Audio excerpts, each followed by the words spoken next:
1923, a pequena Évora, aninhada no coração do Alentejo, era um refúgio de tradições ancestrais e fé inabalável.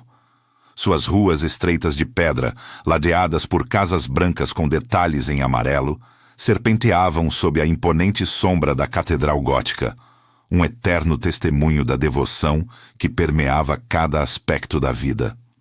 A comunidade, fechada e unida, vivia sob um ritmo ditado pelas estações e pelos sinos da igreja paroquial, onde o padre Augusto guiava seu rebanho. Notícias se espalhavam rapidamente pelo mercado local, o burburinho de vozes carregando tanto o cheiro de pão fresco quanto os mais recentes boatos. Era um lugar onde todos se conheciam, onde a palavra de um vizinho tinha peso, e a superstição se misturava de forma intrínseca com o catolicismo. Mas naquele ano, um mistério sem precedentes estava prestes a desafiar a fé e a razão, lançando uma sombra de pavor sobre a pacata cidade. Maria Cardoso, uma jovem camponesa recém-casada, sonhava com uma vida simples, cheia de risos e a promessa de uma família. Devota e cheia de esperança, ela via seu futuro nos olhos de João, seu marido, um trabalhador rural forte e cético, mas com um amor profundo por sua esposa e pela terra que o sustentava. João, com suas mãos calejadas, era o esteio da família, o provedor e protetor. Já o padre Augusto, uma figura idosa e respeitada por todos, era a bússola moral da comunidade. Sua fé parecia inabalável, mas poucos sabiam do segredo obscuro que ele guardava em seu passado. Um segredo que seria testado pela chegada de uma nova vida. O parto de Maria foi longo e difícil, uma batalha de horas entre a vida e a morte, travada na cama de um humilde quarto. Quando o primeiro choro irrompeu na noite, um alívio tomou conta de todos. Era uma menina, Ana. Mas desde o primeiro som, algo parecia diferente. Seus choros não eram os guinchos agudos e inocentes de outros bebês. Eram guturais, quase como palavras ininteligíveis que se perdiam no ar. A avó de Ana, uma mulher sábia e profundamente supersticiosa, foi a primeira a notar a peculiaridade. Um calafrio percorreu sua espinha, uma sensação de que algo fora do comum havia chegado. O medo inicial de Maria misturava-se com o amor incondicional, enquanto o ceticismo de João tentava abafar as apreensões crescentes. A primeira profecia não tardou a acontecer. Um vizinho idoso, que definhava há anos com uma doença incurável, recebeu a visita de Maria e Ana. No colo da mãe, Ana emitiu um som estranho, um balbucio rouco que se destacava na quietude do quarto. Horas depois, o vizinho morreu. Coincidência? A princípio, sim, mas os sussurros começaram no mercado, os olhares se cruzavam com desconfiança. Outros incidentes se sucederam. Pequenos animais de estimação, galinhas e cães, morriam misteriosamente após Ana interagir com eles, seus sons peculiares parecendo preceder a morte. A fama da bebê pressagiadora se espalhou como fogo, distorcida pelos boatos e pelo medo. O padre Augusto foi chamado para abençoar a criança, mas ao segurar Ana em seus braços, sentiu uma perturbação inexplicável, um arrepio que não vinha do frio, mas de algo mais profundo. João, irritado com os boatos que maculavam o nome de sua filha, proibiu Maria de levar Ana para fora de casa. Maria, dividida entre o amor materno e o medo crescente, começou a duvidar da normalidade de sua filha. A tensão em casa era palpável. Então, o impensável aconteceu. Um jovem saudável, amigo da família, caiu morto subitamente após Ana ter olhado para ele com seus olhos profundos e misteriosos. O pânico se instalou na comunidade. Maria, desesperada, correu até a igreja e confrontou o padre Augusto, implorando por ajuda, por uma explicação, por uma bênção. O padre, com um olhar sombrio e os lábios apertados, revelou que talvez não fosse uma bênção divina, mas sim algo mais antigo, mais maligno, algo que ele havia lido em antigos tomos e que agora parecia ter despertado em Évora. A revelação do Padre Augusto plantou uma semente de terror no coração de Maria, uma semente que germinou em desespero. As palavras do velho sacerdote ecoavam em sua mente como um sino fúnebre, questionando não apenas a natureza de sua filha, mas a própria essência de sua fé. O que ele sabia sobre a história de Évora, sobre os segredos escondidos sob as ruas de pedra e as sombras da catedral, que os outros desconheciam? A urgência em seus olhos, a gravidade de sua voz, tudo indicava que o mistério de Ana era muito mais profundo e perigoso do que qualquer lenda local. Impulsionado por uma inquietação que não o deixava dormir, o Padre Augusto mergulhou nos antigos pergaminhos e registros empoeirados da paróquia.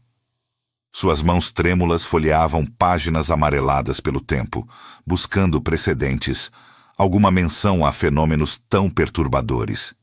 E foi ali, entre anotações esquecidas e caligrafias desbotadas, que ele encontrou referências a lendas antigas, contos de presságios em crianças, ligadas a eventos trágicos que assolaram Évora em eras passadas. Havia algo, uma sombra que se repetia, um padrão de medo e morte que parecia ressurgir com o nascimento de Ana. Enquanto o padre buscava respostas, a comunidade, agora em pânico total, começou a evitar Maria e sua filha. Sussurros se transformaram em acusações abertas, olhares de desconfiança em pedras atiradas contra a humilde casa da família. A fúria da multidão se tornava cada vez mais palpável. João, com sua força bruta, tentava defender sua família, mas era sobrecarregado pela superstição coletiva, pela avalanche de medo que transformara seus vizinhos em inimigos. Cada dia era uma batalha perdida contra o preconceito e a ignorância. Ana, agora com pouco mais de 1 ano, começou a emitir sons mais distintos. Não eram mais apenas balbucios guturais, mas algo que se assemelhava a nomes, a descrições curtas e assustadoras de pessoas, ou até mesmo de eventos. Cada profecia infantil era seguida por uma morte inexplicável na comunidade. A precisão era assustadora, deixando todos em um estado de terror paralisante. Uma tosse distante, um nome balbuciado, e no dia seguinte, um caixão era carregado pelas ruas. A esperança de João esvaiu-se. Confrontado com a perda de amigos, o ostracismo e a crescente evidência das profecias da filha, ele começou a ver Ana não como sua amada criança, mas como um presságio, uma maldição viva. Sua fé e seu amor paterno eram testados até o limite da ruptura. Ele se sentia impotente, encurralado por uma força que não conseguia compreender, muito menos combater. A desesperança de João se transformou em traição. Um grupo de moradores, liderado por um homem que havia perdido toda a sua família devido às profecias de Ana, decidiu tomar medidas drásticas. Eles acreditavam que Ana era uma bruxa, uma encarnação do mal que precisava ser erradicada para salvar Évora. A fogueira, sussurravam, era a única solução. O Padre Augusto, em um ato de desespero e para proteger a família de um destino terrível, sugeriu a Maria que fugisse. Lisboa, ele disse. Lá vocês podem recomeçar. Eu lhes darei dinheiro e contatos. Era um plano arriscado, mas a única esperança. Sob a escuridão da noite, Maria e Ana tentaram escapar, seus passos apressados nas ruas de pedra. Mas foram interceptadas. A multidão enfurecida, armada com tochas e forcados, bloqueou seu caminho. João interveio, defendendo sua esposa e filha com uma fúria desesperada, resultando em uma briga violenta. No meio da confusão, um golpe certeiro. João caiu, gravemente ferido. Com as últimas forças, ele ergueu a mão ensanguentada em direção a Maria, seus olhos implorando. Foge! Com Ana! Mesmo que isso custe minha vida! Maria, com Ana nos braços, conseguiu escapar, o coração dilacerado pelos gritos de João e as ameaças dos moradores que se aproximavam. Ela olhou para trás uma última vez. a imagem gravada em sua mente. A figura caída de João no chão, a multidão se fechando sobre ele, as tochas dançando na escuridão. O que aconteceria com ele? O destino de Évora e o de sua pequena família pendia por um fio. A fuga desesperada de Maria, com Ana aninhada em seus braços, era uma corrida contra o tempo e o desespero. Deixar João para trás, ferido e à mercê da multidão enfurecida, rasgava sua alma em pedaços. A cada passo, o eco dos gritos e das ameaças parecia persegui-la, enquanto o frio da noite e a fome se tornavam seus companheiros indesejados. Escondendo-se em celeiros abandonados e na densidade das florestas, Maria evitava os vilarejos, temendo que a notícia da bruxa e de sua filha já tivesse se espalhado. Ana, alheia ao terror que a cercava, continuava seus balbucios, e Maria, em meio à exaustão, começou a perceber que os sons não eram tão aleatórios quanto outrora pensara. Havia uma cadência, uma estranha melodia premonitória em suas sílabas. Em Évora, o padre Augusto estava atormentado. A culpa pelo destino de João e Maria pesava em sua consciência como uma pedra. Em um ato de contrição, ele confessou seus pecados e o segredo de seu passado a um colega padre, revelando uma antiga maldição familiar, ligada a um pacto esquecido, que talvez fosse a verdadeira causa dos dons de Ana. Era uma história sombria de gerações passadas, de escolhas feitas no desespero que ecoavam no presente. Decidido a redimir-se, o padre Augusto usou sua influência, buscando mobilizar alguns paroquianos mais sensatos para proteger a família Cardoso, mesmo que isso significasse confrontar a histeria coletiva. Exausta e sem esperanças, Maria tomou uma decisão desesperada. Retornaria a Évora. Queria respostas sobre João e estava pronta para confrontar seu destino, fosse ele qual fosse. Ao chegar, descobriu que João não havia morrido, mas estava gravemente ferido e preso, acusado de bruxaria por ter defendido Ana. A notícia era um golpe, mas também um alívio sombrio. Ele estava vivo. No dia seguinte, Maria, com Ana firmemente segura em seus braços, enfrentou a multidão no mercado, exigindo a libertação de João. A tensão no ar era palpável, cortada apenas pelo silêncio assustador que se seguiu à sua chegada.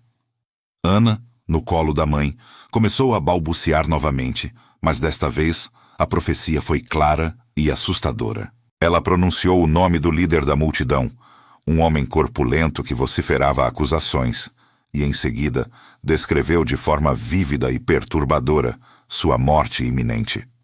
O choque foi imediato. Em questão de minutos, a profecia de Ana se concretizou de forma brutal e inesperada diante de todos. O homem, em um acesso de fúria cega, tropeçou, caindo em um poço aberto no meio do mercado, batendo a cabeça na borda e encontrando seu fim em um instante. O pânico e o terror se espalharam como labaredas entre os moradores, que se dispersaram em gritos. O padre Augusto, aproveitando o choque da multidão, intercedeu. Ele revelou a verdadeira natureza do dom de Ana, explicando a maldição familiar e a inocência de João. Propôs uma solução: o exílio da família Cardoso em troca de paz para Évora. João foi libertado. A família Cardoso foi banida de Évora, mas com a promessa de que suas vidas seriam poupadas. Eles partiram, com Ana nos braços de Maria, rumo a um futuro incerto, deixando para trás as ruas de pedra e os ecos de uma maldição. Évora nunca mais foi a mesma. As profecias de Ana se tornaram uma lenda urbana, um sussurro assombrado nas noites de inverno. A família Cardoso desapareceu nas brumas do tempo, mas os sussurros de uma bruxa que previa mortes ecoaram por gerações. Anos depois, Ana, já adulta, vivia em um lugar distante, com um olhar melancólico, sabendo que seu dom era uma maldição e uma bênção, e que o mistério de seu nascimento jamais seria completamente desvendado.